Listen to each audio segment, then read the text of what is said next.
¿Qué tal amigos? ¿Cómo estamos? Bienvenidos a esta temporada de La Charla con Lalo Vaquero. Hoy el programa muy especial porque ya tenía un buen tiempo de querer hablar, de buscar esa oportunidad con este mundo de los adolescentes. Los maestros que trabajamos con ellos, pues tenemos muchas preguntas, muchas interrogantes en este fascinante mundo del que algunos que ya estamos en esta edad pasamos y que recordamos con mucha añoranza de todos esos miedos, de esa nostalgia, de ese miedo que teníamos cuando éramos adolescentes, de qué nos espera en el futuro, qué va a ser de mí, muchas cosas que teníamos. Bueno, hoy en el programa tenemos a un invitado de lujo, Rafa Pérez, este muchacho que está en el Bachúa y está estudiando ahorita la preparatoria. Rafita, bienvenido. ¿Qué tal? Muchísimo gusto, muchas gracias por la oportunidad y por estar aquí. Qué perfecto. Bueno, pues ya viste ahorita en la introducción, tenemos muchas preguntas, los adultos que tenemos que hacer a los adolescentes, porque ya pasamos por esa etapa. Sí. Y sabemos que es una etapa... ¿Tú qué crees? ¿Que sea complicada para ti?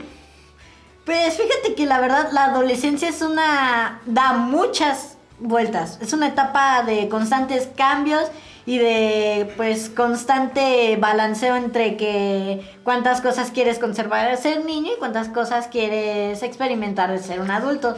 Y la verdad, la adolescencia actualmente siento que es muy cambiada de lo que era hace años atrás, porque cada nueva generación tiene nuevos cambios culturales y nuevas tendencias, nuevas cosas que pasan. Así que la adolescencia realmente es algo de bastante cambio y que, pues como repito, da muchas vueltas. Así que por lo menos quiero dar una cucharada de lo que son mis vivencias en cuanto a lo que es la adolescencia de ahora. Una cucharadilla de lo que has vivido. Claro. Cierto. ¿Tú a qué generación perteneces? Tenemos los millennials, tenemos los clásicos, tenemos a los baby bloomers y otras más que por el momento no vienen a la mente. ¿Y tú? Pues fíjate que la generación en la que pertenezco, según las cosas que me he dado a la tarea de ver, es la Gen Z, generación Z en español, la cual abarca aproximadamente desde los muy finales de los 90s hasta 2010. Así que como yo nací en 2007, pues caigo entre lo que es definitivamente la generación Z, una generación después de la que es actual, la generación Alfa, y antes de los millennials exactamente. Y seguramente van a haber muchos millennials y se van a sentir identificados con esto. ¿Y qué crees? La adolescencia es una época o es una etapa en la que vivimos todos los seres humanos, niños y niñas, en la que nos encontramos con un dilema, porque así es, el de que ¿qué soy? Hoy me levanté con unas ganas de ser niño y de llorar y de pedir y hacer berrinche, pero hoy me levanté con las ganas de ser adulto y de ir por lo que yo quiero y sueño. ¿Y te has sentido así también? Uy, pues fíjate que honestamente eso suele pasarme, y más que levantarme un día, ay, es que hoy quiero una actitud de ser niño y pues... No, obviamente no te pasa por aquí. Ajá, pero muchas veces es eso, o sea, es una combinación rara entre querer tener más responsabilidades y querer tener menos responsabilidades. Más que nada es eso, porque cuando eres adulto, lo que tienes en pros es que prácticamente eres independiente, eres autónomo, puedes hacer... Lo que tú quieras cuando eres adulto. En cierta manera lo que tú quieres, pero la responsabilidad sería pues trabajar y hacerte cargo de tus propias decisiones, lidiar con más gente de la que no quisieras a veces. O cuando eres niño, los contras es que pues tienes que hacer más responsabilidades en la casa para cooperar, también tienes que estudiar, también tienes que pues ser más reservado y todo, pero lo bueno es que en eso pues si pides algo o si quieres atención o prácticamente si quieres el tiempo libre, ahí lo tienes porque no necesitas trabajar, no hay algunas personas con las que realmente no necesitas lidiar, es fácil. Los adolescentes no trabajan. Ajá. ¿Tú crees, fíjate bien, tú crees que los adolescentes del mundo, vamos a hablar de todos ellos, muchos no trabajan? Creo que trabajan. Pues y hay comunidades, hay adolescentes que viven una situación bien complicada en las que se levantan todos los días a trabajar y crecen así y maduran así, porque desde niño fue trabajar, ¿no? Sí. Quizás hay muchos adolescentes como en tu caso y yo y muchos más, pues esta generación de padres que han sido muy precavidos en hacer de una familia y hacer del recurso, pues hacer que sus niños pues, no les falte nada, que tengan Sí. todo a la mano, que tenga su tableta, que tenga su libro, que tenga esto, que tenga cultura, que vaya a la escuela. Tenemos esto cubierto. Pero sabes que en el mundo hay muchos niños que no tienen esto cubierto. Cantidad de niños que de veras, si damos las cifras, Sí. nos quedamos así como que, de verdad. Y eso ocurre. Cuando tú dices, los adultos tienen la vida ya cubierta porque trabajan y todo, y lo preguntas a muchos niños y muchos jóvenes que están allá detrás de nuestras pantallas. Es cierto. Dirán, yo no quiero ser adulto. Yo La quiero ser realidad. otra vez niño y quiero ser adolescente porque tenía todo a gusto en mi casa y una responsabilidad así, ya no quiero. Es más, no quiero trabajar hoy. ¿Y qué crees? Hay que ir. Así me dice mi mamá. Exacto. Oye, es que no quiero ir hoy. ¿Cómo no? Pues eres el maestro. Y ahí voy.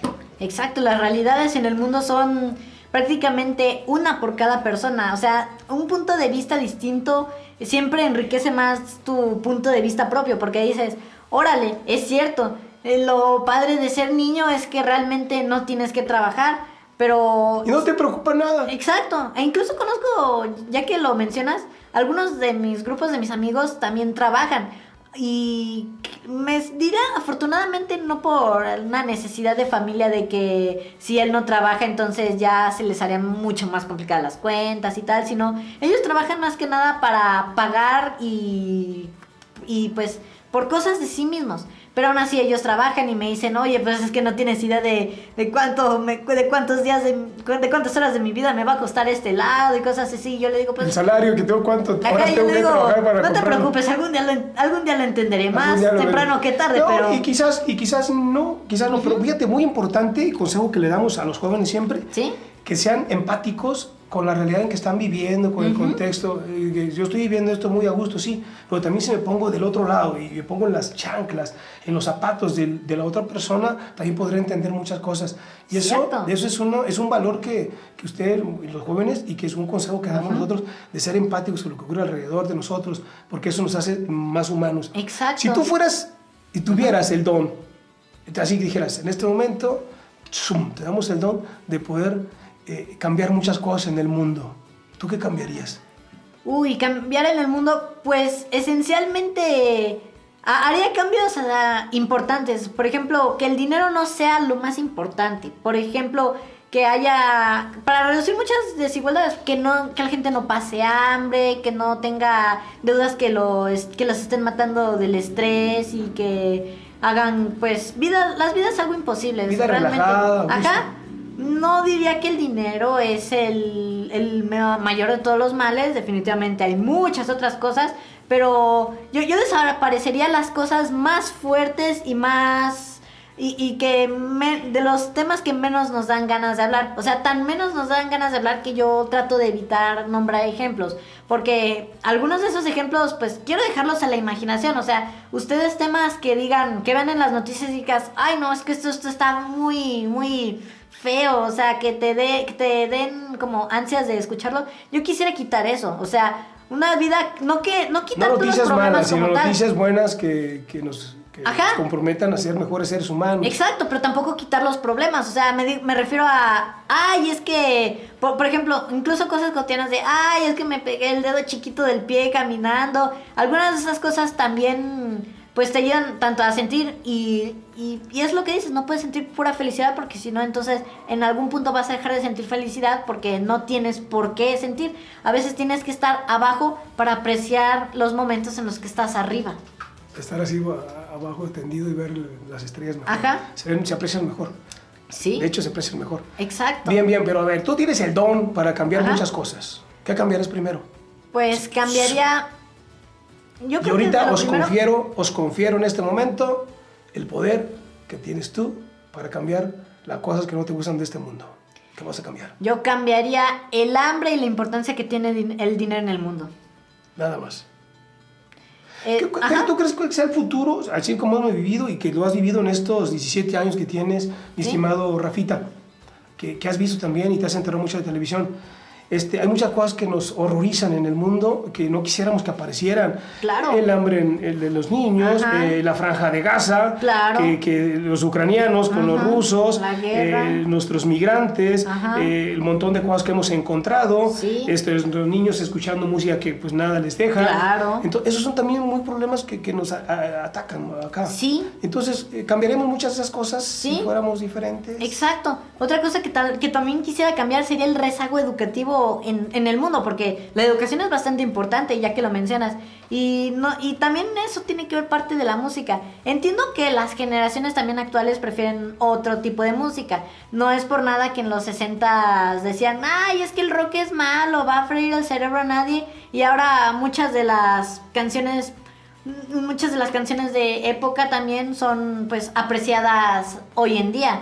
Y tengo el ligero presentimiento de que algunas de las canciones actuales van a decir, es que esto sí era música, aunque hay otras que las escucho y definitivamente digo, ¿en serio van a poner esto en una fiesta? ¿O en serio esto es lo que escuchan pues mis compañeros? Porque muchas de estas canciones son las que escuchan más que nada mis compañeros. Y yo digo, pero es que esta letra, ¿qué te...? Sin contenido. Ajá, o sea, ¿qué te deja? O más que nada, sino, ¿por qué escuchas esto si sabes que a la larga de esto no debería hablar el mundo? O sea, ¿por qué no mejor hablamos de otras cosas? De mejorar la educación, de mejorar el ambiente. Y te aseguro que muchos te dicen, ¿de qué estás hablando? Ajá. Recorcholis, ese como que no es mi tema. ¿De qué estás hablando, Sí, Rafa? muchas veces y me dicen muchos no te entienden, ¿estás de acuerdo? Me dicen, o algunos de, no seas amargado, no te preocupes, ese es tema para largo. ¿Y a ti te preocupa? Pues sí, digamos, o la cosa del ambiente, por ejemplo. O sea, me preocupa mucho que el ser humano es una especie, en cierto modo, destructiva, en el sentido de que somos la fuente principal de las emisiones de CO2 en el mundo. Nosotros nos estamos acabando los recursos. Nosotros somos quienes están contaminando el agua. Y somos la especie más inteligente. Y somos la especie más inteligente para... Entonces hay una contradicción. Sí. ¿Te has puesto a pensar en eso, que los seres humanos somos una especie invasora en este planeta? Más que un virus y una plaga, yo me refiero a que el ser humano como tal es un caso de estudio aislado. ¿Por qué? Porque somos la única, no somos tal vez como tal la única especie inteligente en el planeta. Se ha demostrado que varias especies de chimpancé o los delfines han demostrado cierto grado de inteligencia comparable al de un niño de 3 años. Pero no toda la gente son niños de 3 años. O sea, sí hay niños de 3 años, claramente. Por ejemplo... Así es, y los de 4 y así nos llevamos. Pero el ser humano como tal es muy inteligente. Yo creo que igual como nosotros tenemos tanto el poder de destruir como de arreglar la naturaleza, siento que al ser la especie más dominante de todas, también tenemos que cargar con ese peso de conciencia y responsabilidad de no alterar la cadena alimenticia tal y como está, porque al final es eso, somos una alteración a la cadena alimenticia, porque somos la especie tope, y somos una especie que no se supone deberíamos ser tope debido a nuestras capacidades y tal, exceptuando las capacidades mentales que nos permiten hacer invenciones tener una ventaja. Bueno, ok. Y vamos otra vez. Yo cuando estaba como tú, de tu edad, yo también reflexionaba un montón sobre esto, de que ¿a dónde vamos a llegar? ¿Por qué el ser humano que sabe de sus responsabilidades, que conoce de sus capacidades, que se sabe la especie inteligente, y miraba a mi alrededor y que estamos destruyendo nuestro planeta? Algo no está funcionando. ¿Qué crees que es lo que no funciona en una sociedad? ¿Por qué se está dando todo este desorden? Porque es evidente que lo tenemos, ya expliqué ahorita. Tenemos ahí Gaza y tenemos aquí nuestros niños y tenemos la familia en el mundo, y tenemos los homeless, los niños, la gente sin hogar. Entonces, algo no está ocurriendo bien. ¿Qué crees que sea la causa de eso? Yo tengo mi hipótesis, seguramente tú tienes la tuya. Yo no puedo poner... tuya? Pues bien, como dices, o sea, hay varias cosas. Yo no puedo poner mi dedo exactamente en este es el problema, sino puedo decir en parte de esto y parte de lo otro y así. Yo diría que primero sería una especie de poca conciencia y una moral muy flexible, porque pues muchas veces nuestra moral tiende más a ir a beneficio propio más que a la colaboración y el beneficio de los demás, lo cual es, pues, para una especie que es muy social, es muy destructivo. Y lo segundo es la falta de educación. O sea, digamos que digamos que sí. Hipotéticamente hablando, pongamos que hay un tercer sujeto que, digamos que tiene la razón, que sí, que las escuelas a veces enseñan cosas que no son tan prácticas para la vida, por ejemplo, las matemáticas, cuando podrán enseñarnos a cómo pagar nuestros impuestos, pero ¿Por qué pagamos impuestos? Me pregunto. Los impuestos... Un momento. ¿Tú crees que un niño, una persona que sabe el 2 más 2 es igual a 4, pero que no es consciente de su entorno, yo con cuál estaría un poco más empático? ¿Con el que me sabe 2 más 2 más 4 es igual a 4? ¿O el que es empático con su entorno? En las escuelas deberían enseñarnos eso. Exacto, mejor educación emocional, mejores habilidades blandas, incluso algunos pequeños cursos de emprendimiento. Claro. o de pues encontrar nuestras vocaciones. Yo creo que el sistema educativo... Bien, has dado en el punto, mi estimado Ajá. Rafita. ¿Tú crees que la educación en la que tú estás viviendo, estás en la prepa, ha sido como la que tú necesitabas para aprender más? ¿O hay materias, asignaturas en las que dices, esto está de relleno, esto no me sirve para nada, quisiera cambiar la situación, quisiera poner otra? Y si así fuera, bueno, yo creo que te has dado cuenta, porque eres bastante smart, inteligente, entonces te has dado cuenta que si esta materia pues no me resuelve mucho. ¿Sí te has dado cuenta de eso? Si así fuera, pues, ¿por cuál cambiarías? Me acabas de comentar. Yo digo que las primeras materias sería o replantearla completamente o ver qué se puede hacer en el espacio de tutorías, porque muchas veces esa materia de tutorías es... muchas de las personas, incluyendo algunos amigos y compañeros, dicen, pues es que es la materia de relleno, es hora libre. ¿Por qué? Porque no se sabe aprovechar esas materias. Ajá. O sea, pueden bien hacerse tutorías donde sean cursos para encontrar o vocación o encontrar... Manejar las emociones. Ajá, mejor manejo emocional, mejor manejo financiero. Sí. La escuela, las materias que enseña la escuela están bien. Creo que también lo que falta sería una mejora en los sistemas y métodos educativos, porque todavía seguimos estancados con lo que se hacía hace cientos de años en las primeras escuelas.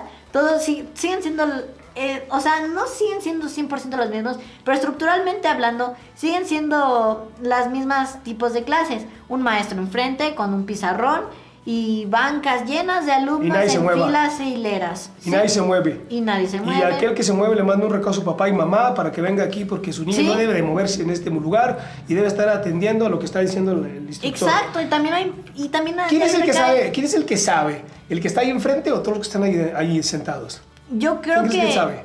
El que tiene la responsabilidad de impartir el conocimiento como tal es el maestro.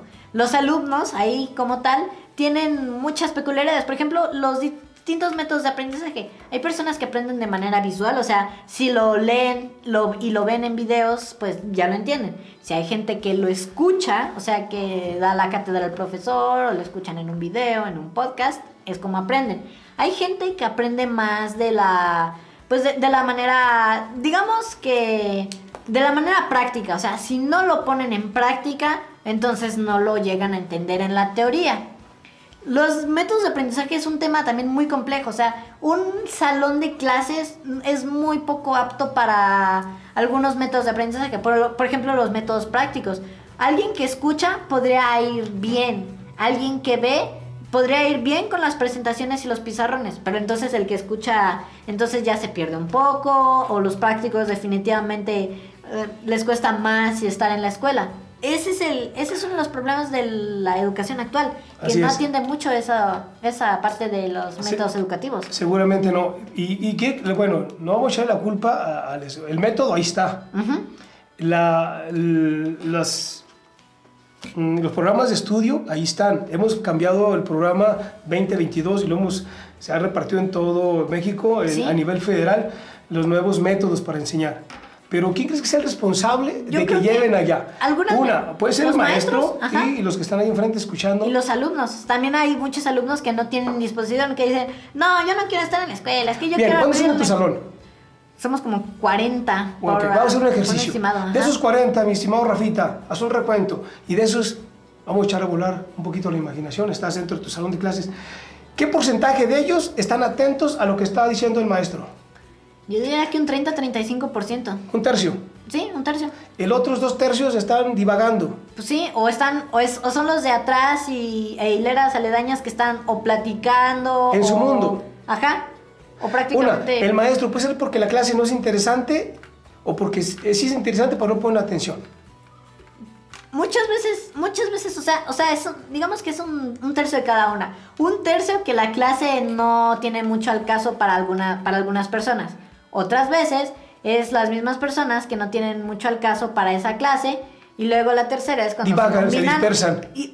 O cuando se combinan ambas y tanto la clase no es interesante como los alumnos no se interesan por querer aprender de la clase no interesante. ¿Cómo sería para ti una clase interesante? Una clase interesante, al menos para mis gustos y aptitudes, son las clases de comunicación como tal. Por ejemplo, yo quiero ir totalmente a la carrera de comunicación. Así que mis clases ideales son aquellas que incluyen o literatura, o escritura, o análisis de textos, o incluso algunas otras cosas que tengan que ver, por ejemplo, saber cómo funciona la mente humana, o saber cómo funciona la ley, o saber, bueno, casi todo es de sociales. Hay unos maestros que van a dar su clase y el que entendió. Sí. Y a mí me gustaba que los maestros que yo recuerdo, que ahorita te preguntaré cuáles son los tuyos, a los maestros que yo recuerdo era cuando me platicaban todavía más de lo que había más allá en el mundo, de los que hablaban de cultura, de los que me decían, esto que estoy viendo aquí, amigos, Eduardo, esto que estamos viendo te va a servir un momento, mira, déjate explico cómo es que te va a servir en la vida. Y nos explicaba, y decía, oh, sí, cierto, tiene razón. Pero cuando el maestro llega y da la clase y me importa quién la escuchó y el que la anotó, bueno, y si no, nos vemos. Esos no los recuerdo. Yo recuerdo al que me motivaba. ¿Tú recuerdas algunos maestros que sean motivadores? Claro que sí, me acuerdo. ¿Tiene ciertas características como cuáles? Sí, muchos de los maestros, algunos por ejemplo, mi maestra Laura en la primaria y también en la primaria el profe Gustavo, eran unos maestros que eran muy atentos con los alumnos, que tenían el gusto y la enseñanza. Disposición de enseñar. El gusto de enseñar, la disposición era totalmente su vocación. Transmitir no solo el hecho de que son niños y que los niños van a aprender a distintos ritmos, sino, por ejemplo, algunos dicen, ay, es que tú eres bueno para pasar al pizarrón, entonces tú pásale, o tú eres bueno para pintar, ¿por qué tú no haces esto? O sea, maestros que velan mucho por sus alumnos, que dicen... Y que ven la necesidad de cada uno y de lo que puede hacer y cómo puede contribuir para un equipo. Que pueden explotar mejor las capacidades de sus alumnos y que motivan a los alumnos como tal a ser mejores personas, a ser profesionales, a ser realmente más humanos de lo que ya eran. Eso es hablando en la clase de maestros que realmente más recuerdo. Por ejemplo, la otra maestra Laura del kinder, que realmente cuando vio que tenía algunos dotes para empezar a leer, fue cuando me enseñó, incluso cuando estaba en primer año de kinder, cuando tenía 13 años, ya con eso me enseñó a leer. Y de hecho también creo que por ahí viene mi vocación a la comunicación, porque si leo desde la maestra, ¿cómo se llama la maestra? La maestra Laura. Laura. Sí. Oh, okay. Si me enseñó a leer desde tan temprano, sí, entonces... ya platicaremos de esos métodos de enseñanza. Y platicamos sobre los maestros que inspiran. Y ahorita me contaste de los maestros de primaria y la maestra del kinder, que te enseñó a leer. Y que bueno, que tú ya tenías esa intención de leer. Qué bonito. Yo también aprendí a leer a muy temprana edad. Wow. Pero ¿qué crees? Te metes en un lío, porque cuando entras a la primaria, tú sabes leer, y muchos de tus amigos, compañeros no saben leer. Sí. ¿Qué crees que hacen los maestros? ¿Qué crees que hacen los maestros? Pues algunos se enfocan más que nada en volver a enseñar a leer, en decir A, B, ¿Y qué crees que pasa con el niño que ya sabe leer? Pues, al menos de lo que me acuerdo, pues me aburría. O sea, ¿qué hacía realmente? Sí, fíjate, en un podcast que tuvimos hace algún tiempo, en el antepasado, platicando con unas maestras de preescolar, dicen que sí, es que algunos papás presionan a las maestras para que lean sus hijos, pero entonces no, eso es contraproducente, porque cuando van a la primaria, no todos tienen esa idea, y no todos los niños maduran. Los niños van madurando, el cerebro infantil madura diferente, cada uno tiene a su diferentes ritmo, ¿no? a su ritmo, tiene usted razón. Entonces, pues por eso están las teorías. A los niños primero es lo lúdico, el manipular el objeto, el ver, escuchar, cantar, brincar, divertirse, lo lúdico en el preescolar. ¿Cuál es la presión de leer? Pero algunos niños son muy inteligentes y ya lo reconocen, lo saben hacer. Entonces, te imaginas la maestra cuando llega conmigo a primer grado, una maestra de estas, y que Rafita ya sabe leer. y que anda inquieto y brinca, corre para allá, va, viene, el primero que le vamos a mandar a hablar es papá, mamá, su hijo no pone atención a lo que estamos hablando, pues claro, pues porque ya se aburrió y no puede hacer las cosas. Entonces, ahí nos metemos en un lío. Y entonces decimos, la educación no sirve. No, sí sirve, nomás que a nuestros niños que son más adelantados, no se les ha dado la oportunidad de hacer otras cosas, pues, del maestro creativo, que hay un montón, hacer otra cosa. Bueno, Rafita, tú ya sabes, bueno, vamos a hacer esta otra cosa. Tú, mientras los demás que pues, están en este proceso, te podemos alcanzar mientras tú vas desarrollando otras actividades. Y eso es muy bueno. Sí. Bueno, hablaste de los maestros de primaria y preescolar. ¿Y los de secundaria? De secundaria, pues particularmente, no puedo recordar el nombre ahora, pero muchos de los maestros también de secundaria, algunos cuantos que me acuerdo son también son significativos. Por ejemplo, un maestro de historia del segundo año, que estábamos en pandemia, que decidió hacer las actividades de historia más interesantes por poner alguna especie de juego virtual en lo que íbamos consiguiendo puntos, así que entre los mejores de la clase hicimos un grupo, entre los que me incluía yo, éramos como una élite top 3. Entonces, en ese grupito que teníamos íbamos avanzando. Sí teníamos ciertamente competencia con algunos de los alumnos más responsables que hacían las tareas antes, pero como éramos los inteligentes, pues ahí seguíamos a nuestro ritmo, íbamos muy bien. Ese maestro realmente me inspira porque ahí me doy cuenta de que aunque las cosas parezcan tan difíciles como una pandemia, siempre hay que verle el lado positivo. O luego también acordándome de la prepa de dos profes. Por ejemplo, el profe Abraham y la maestra Priscila, que respectivamente también son historia y literatura, que realmente eran unos profes que más que así de... El profe Abraham era también muy interactivo con nosotros, la maestra Priscila era muy compasiva, en cierto modo, o sea, era muy relajada y realmente era una de esas maestras que te das cuenta de la clase de calidad de persona que son, ambos realmente. Bueno, les mandamos un saludo. Un saludo a todos los maestros. A estos mentores, ¿no? Que tuviste, y también yo a los míos que todavía por ahí deben de estar orgullosos de decir lo que creamos contigo. Claramente. Eduardo, ¿verdad? Bueno, ya hablamos de que el sistema educativo le hace falta quizás algunos cambios desde tu óptica, de que los maestros sean más cercanos a los niños, que sean más humanos, que sean más sensibles. Sí, y una educación también un poco más vocacional realmente. Que nos enseñen por lo de la vocación que quieres ser. Porque hay muchos jóvenes, quizá como tú, no sé si tú así lo seas, ahí te va. ¿Tienes idea de qué vas a hacer cuando seas grande? ¿Qué vas a estudiar? ¿A qué te vas a dedicar? Sé que quiero dedicarme a las áreas de la comunicación. Todavía no me decido si de locutor o de productor o incluso si de actor de doblaje. Pero cualquiera de las cosas, incluso las tres a la vez puedo hacerlo y realmente me gusta. Y conozco a algunas personas que todavía no eligen como tal una carrera. Ese también es otro pequeño problema. Que no supieron elegir. Ese es el problema. Cuando yo era adolescente también decía, ¿qué voy a hacer en la vida? No sé. Y me angustiaba tanto, no sé si a ti te angustia, me angustiaba tanto el no saber qué hacer de mi futuro. Un poquito. Decía, ¿qué voy a hacer de adelante? ¿Van a vivir mis papás siempre conmigo? ¿Voy a estar yo con ellos? ¿Va a estar mi familia conmigo? ¿A dónde voy a estar cuando yo sea grande? ¿Qué va a pasar de mí? Y ya ves, ya pasaron ¿sabes cuántos años? Sí. Y aquí estoy. ¿Y qué crees? Y me sigo angustiando. Aunque usted no lo crea. Pero es otra angustia diferente porque ya es otra cosa. Nos angustian otras cosas como el que, chino, ahora cómo pago la luz, el teléfono, la renta y demás. Tengo 14 meses de renta. No te creas. Oye, tú eres, para empezar, ¿crees en Dios? ¿Crees que hay un Dios, hay una persona? ¿Crees que hay un ser? Yo creo que aunque la vida como tal haya surgido por algunos procesos que se le pueden atribuir a la suerte o a la autoridad o a la estadística, yo creo que debe haber algo más arriba de nosotros, algo que sea superior a incluso todas las figuras de autoridad en cierto modo. Yo creo honestamente que la existencia misma es un poco más compleja que existimos y ya, porque eso es algo también típico del ser humano, o sea, creer que hay algo más. También respeto o creer que somos los únicos en el universo. Yo digo que no, yo digo que en alguna parte remota del universo ha de haber civilizaciones cercanas a la humana o incluso superiores, pero yo tampoco no tanto como en las películas en Hollywood, sino más que nada yo creo que sí hay vida allá afuera, incluso si la vida es apenas ranitas y a lo mucho dinosaurios, pero debe haber vida fuera de este planeta realmente. Y no vida como la vemos ahorita nosotros, ¿no?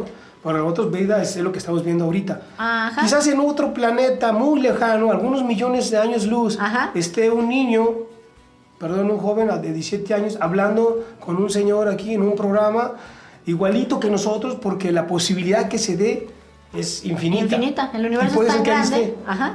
¿Crees que hay una mano creadora de todo esto? Puede ser. Las posibilidades son tan infinitas que eso no suena tan descabellado después de todo. O sea, todo puede pasar a este punto. Que puede ocurrir que alguien está ahí. Ujú. Todo puede pasar. Aunque no puedo decir que creo firmemente en algo, sino si hay alguna especie de Dios, yo quisiera preguntarle algunas cuantas cosas de cómo funciona el tejido del universo principalmente, de cuáles son las cosas que lo han llevado a muchas de sus decisiones. Casi como una entrevistarlo más que nada. No ¿Entrevistar a Dios? No para verme ¿O a un- hostil, pero entrevistarlo, ajá. A un ser que supone que, al que yo creo, que supone que creó toda la vida y que creó todas esas interacciones matemáticamente Sí, acertadas, movimiento de la luz, de las estrellas, de los planetas, de los satélites, todo está ¿por qué no? matemáticamente hecho. ¿Tú qué le preguntarías si lo tuvieras enfrente entonces? yo digo que la primera cosa que le preguntaría es cuál es el propósito de su vida o de la vida en general. O sea, ¿por qué hacemos lo que hacemos?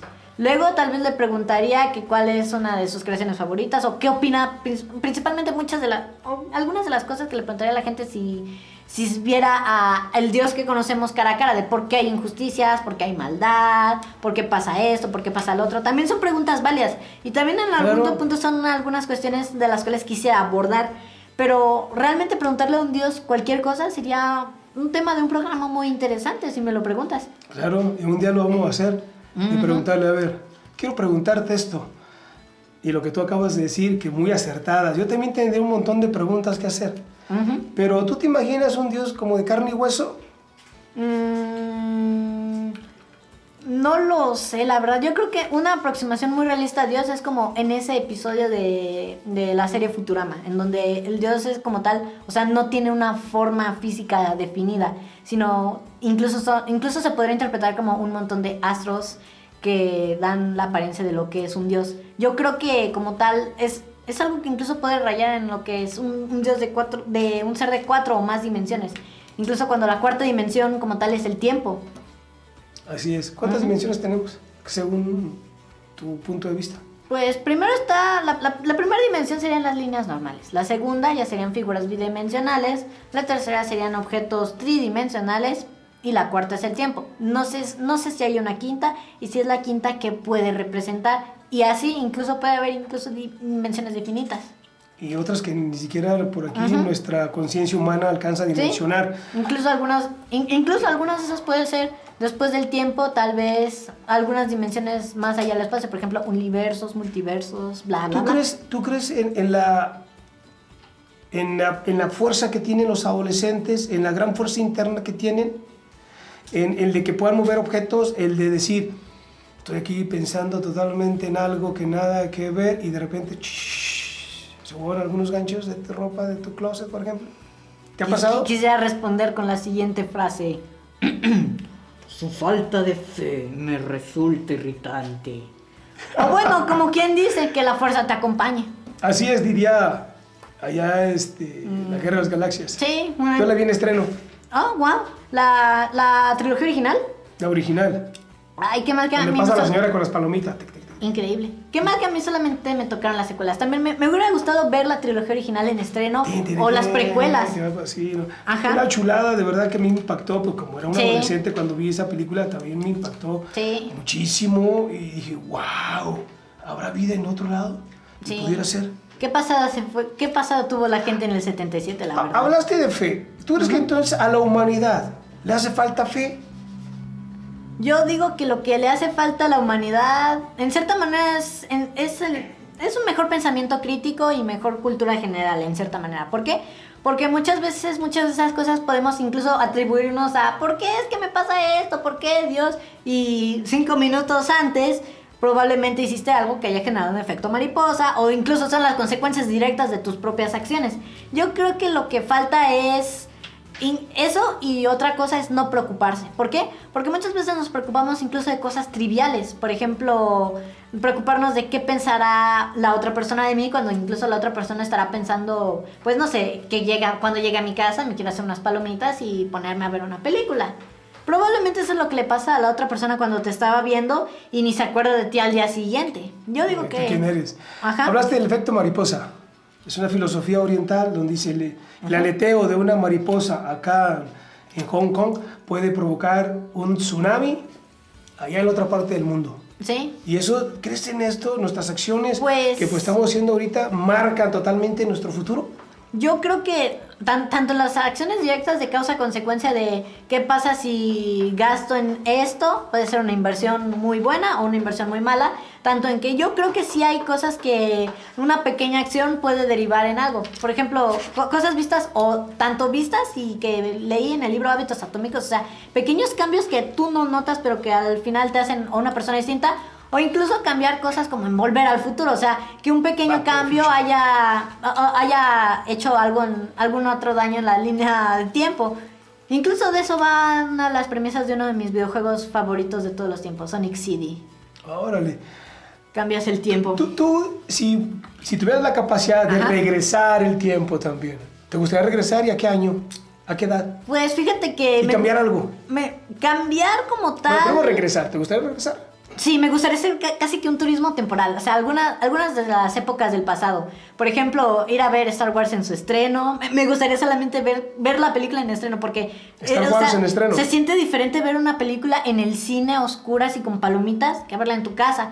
O tal vez ver la misma invención del auto, ver como tal, no sé, la caída del muro de Berlín, o ver otros acontecimientos de la historia interesantes, incluso ver, no sé, ver como tal la caída del Imperio Romano, o presenciar como tal los inicios o finales de algunos eventos importantes. O opinión personal, me gustaría ver la primera de Cars en estreno. Sé que vi las últimas dos, pero como yo nací en 2007 y la primera película de Cars se estrenó en 2006, ¿por qué no ver otra de mis películas favoritas que me sé todos los diálogos al derecho y al revés, como se ve la película?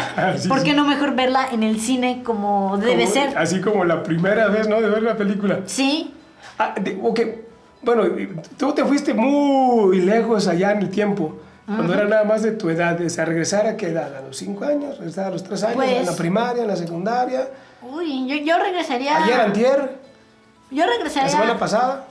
Pues podría incluso regresar a algunos puntos de mi vida, como cuando tenía 3, 5 años. También me gustaría volver a esa época física, a ver cómo era el mundo y tal, con la mente que tengo ahora. O también volver a esa época, por ejemplo, volver a algunos parques como Legoland. O sea, volver a experimentar la emoción de estar ahí. La emoción de estar ahí, las experiencias, incluso el sacar mi licencia de conducir de Legoland, que aunque no tiene ninguna validez actualmente, y menos porque no me parezco al de la foto, pero pues estaría padre volver a conducir ahí, o ir al restaurante también ese de Legoland, pizza y pasta, o sea, una pizza con topping de una pasta a la boloñesa, incluso con algunas albóndigas. ¡Ay, qué rico!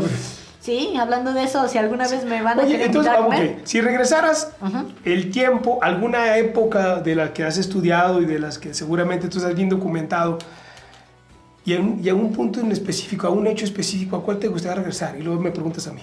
Depende, al Renacimiento o a los 80s. Pero un hecho. ¿A un hecho? Un proceso como quiera.